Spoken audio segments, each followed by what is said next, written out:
Buenas tardes en este momento. Mi nombre es Jorge Granados y el artículo que yo escogí se llama El maíz reventador como alternativa industrial.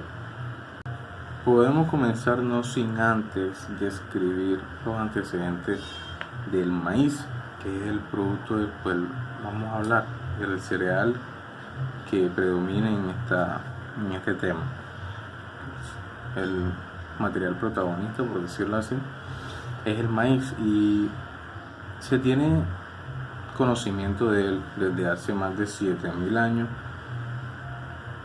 que se cultivó por,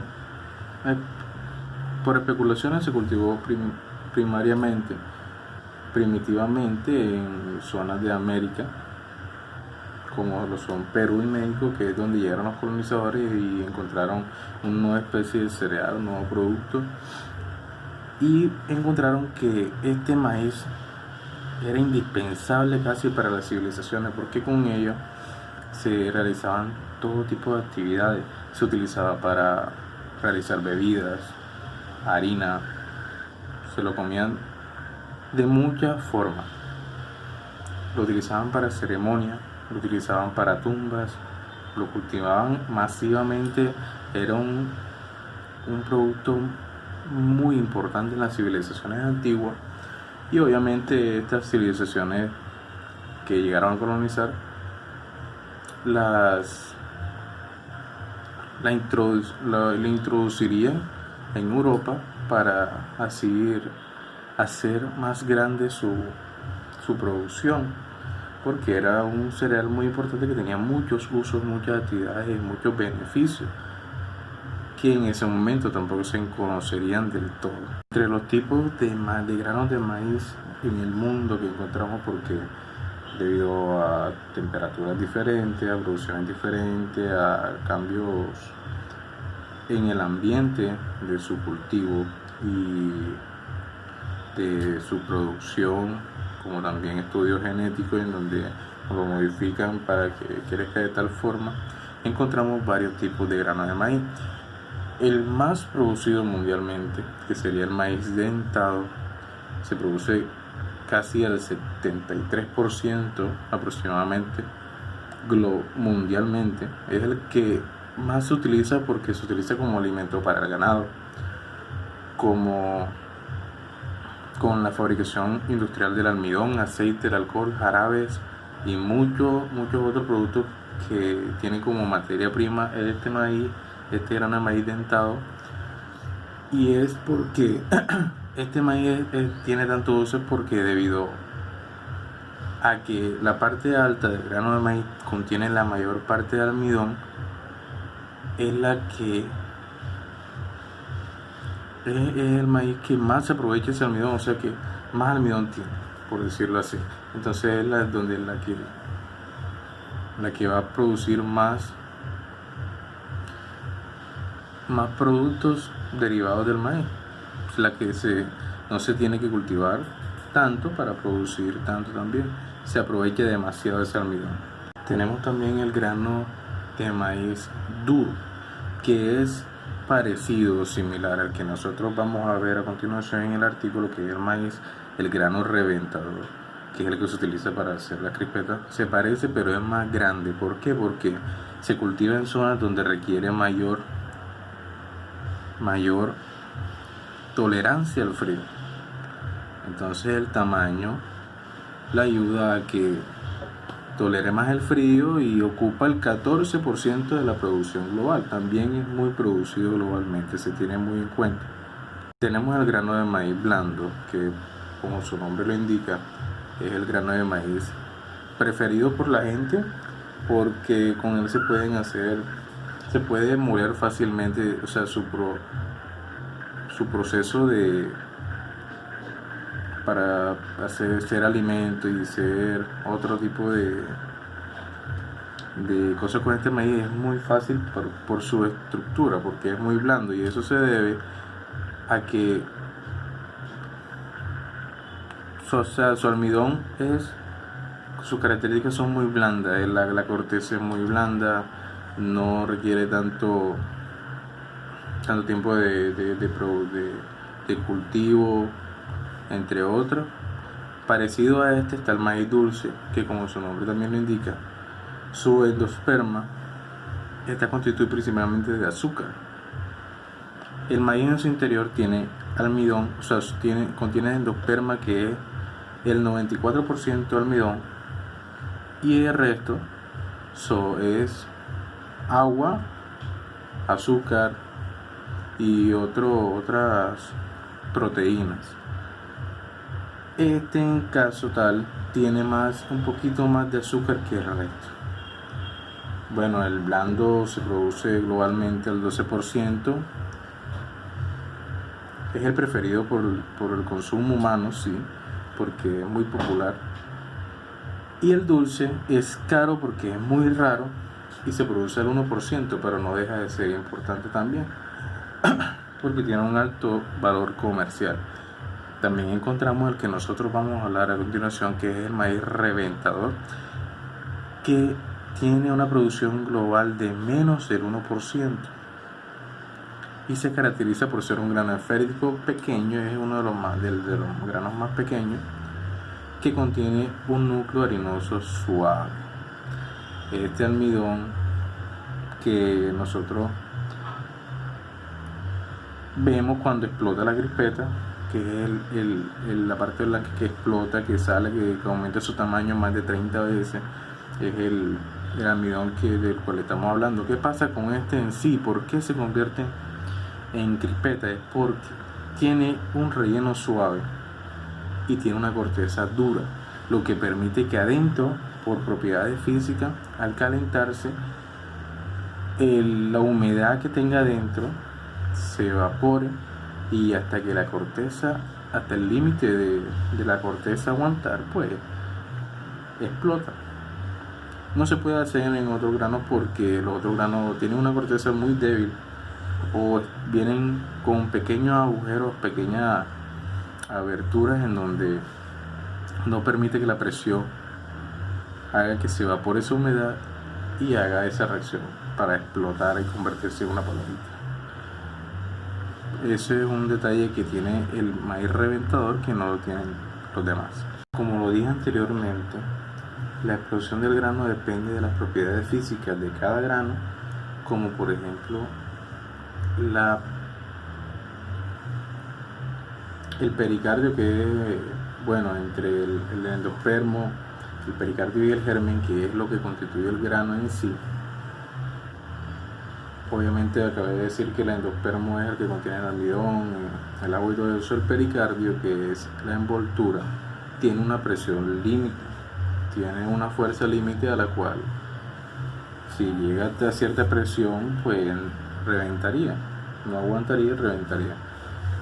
Entonces se puede calcular en el sentido de, se puede saber de que la explosión del grano depende de qué tanto la presión que aguanta el pericardio y la presión atmosférica. ¿Por qué? Porque obviamente eso también influye demasiado, y pues se tiene que, al final, la suma de estas dos, se puede determinar la presión en total, la presión casi exacta que necesita este grano para poder estallar. En este proceso hay un detalle importante, y es que no todos los granos tienen las mismas propiedades, porque obviamente no todos van a ser lo mismo, entonces van a tener presión diferente. ¿Qué ocurre para que este grano explote? ¿Cómo ocurre? Ocurre cuando el contenido del grano, que es el almidón y el agua, cuando tienen alta temperatura y el almidón absorbe el agua, y a cierta temperatura el agua se evapora, esta presión que hace este vapor excede la suma de la presión de que hablé ahorita, de la explosión del pericardio y la presión atmosférica. Entonces excede todas las presiones anteriores del estado normal y hace que explote. el pericardio simplemente no aguanta y reduce el almidón casi fundido con el agua evaporada y sale todo lo que hay en el interior. Simplemente las temperaturas promedio para que el grano más o menos es una temperatura constante, es más o menos del 180 al 190 para que la presión sea a una medida de 1,123 kilopascal aproximadamente. Se han realizado varios modelos, varios experimentos porque alguien tuvo la curiosidad de saber qué propiedades o qué es lo que pasa en sí para que el grano explote y se produzca la llamada explosión de la crispeta de la palomita. Y estas propiedades o los datos que arrojan estos ensayos hacen referencia a leyes de la ley de Newton, que habla de la ley de enfriamiento, que en una muestra de granos existe una distribución de presiones críticas, que hay varias presiones críticas, es una variable. Las 5 referencias bibliográficas más relevantes que yo pude notar en este tema pues son las siguientes. La primera es Kinetics of Popping of Popcorn de Beard y Perona, publicada en el 2005, que simplemente habla de la cinética con varios datos que arrojaron varios ensayos, varios experimentos, simplemente para hallar eso, o sea, las presiones que se necesitan para el estallido de la palomita, del grano, las temperaturas que se tomaron también, con probabilidades, con promedios, si son constantes,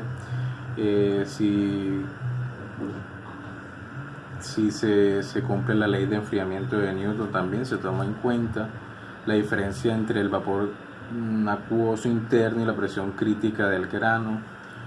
Se midieron muchas cosas y se llegaron a muchos datos también que fueron reportados después en este libro, simplemente para realizar una base de datos que pudiera patentar estos experimentos.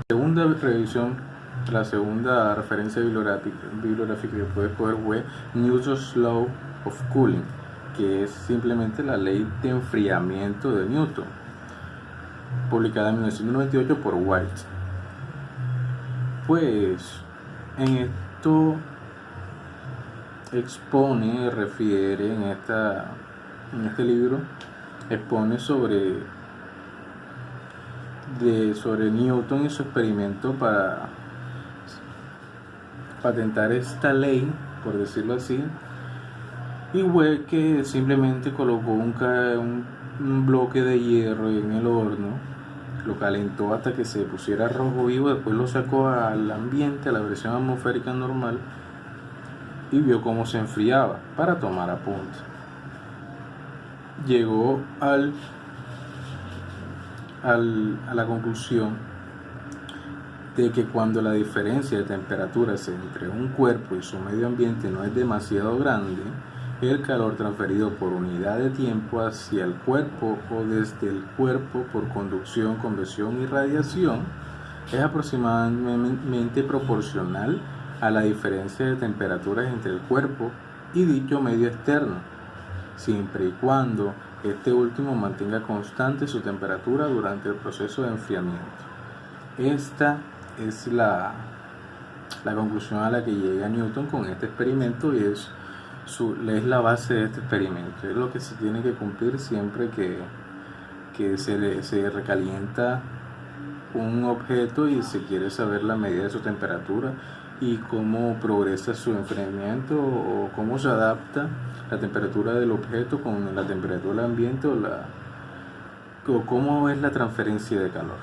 La siguiente referencia bibliográfica es Determination of Vapor Pressure in Vapor Induced Puffing, publicada en el 1994 por Wu y Schwarzberg. simplemente trata de explicarnos nuevamente también el proceso por el que pasa el grano de maíz hacer, para hacer palomita, y enfatiza en que este proceso depende mucho de la variedad de presiones del ambiente, la presión interna del grano, y vemos que pues relaciona esa explosión con muchas otras cosas, como por ejemplo mecanismos de fractura, animales utilizando sus musgos. O sea, busca la manera de relacionar este proceso, este evento, con otros eventos de la vida normal, de la vida natural. La siguiente referencia es de Physics of Puffing Popcorn, publicada en 1998 por Hunt, y este enfatiza en la industria de esas palomitas de maíz. Pues mide el producto, el maíz lo mide de tres maneras: el volumen del copo en relación con su masa sin explotar, el porcentaje de granos reventados y la cantidad de palomitas de maíz que se pueden cosechar por acre. O sea, esto ya tiene medidas de industria, o sea, ya se mide el promedio de que por tanto volumen comprado, por tanto peso comprado de este grano, se puede aprovechar tanto por ciento, tanto por ciento no va a explotar, porque siempre es un porcentaje de que en un grupo de granos de maíz siempre va a haber un porcentaje aproximadamente del 10% que no va a explotar. Y en la última referencia, ya para terminar, se llaman Principles of Cereal Science and Technology. En esta última referencia se habla del aprovechamiento de las propiedades físicas y químicas del grano para su producción, ya sea por cuestiones de humedad, por cuestiones de temperatura requerida, de presión, pues es simplemente la genética del grano, cómo aprovecharla o cómo modificarla para que se pueda aprovechar más la tasa del grano que no explota, para disminuirla. Pues esto es todo. La aplicación del cálculo integral en este ensayo es entre los cálculos que se realizan para medir el ratio de esta explosión en cada grano, y muchas otras ecuaciones que se realizan para que arrojen datos y poder tomar estos datos para controlar o mejorar la producción de estas palomitas de maíz, que es lo que se refiere al tema, la industrialización de las palomitas de maíz. Muchas gracias.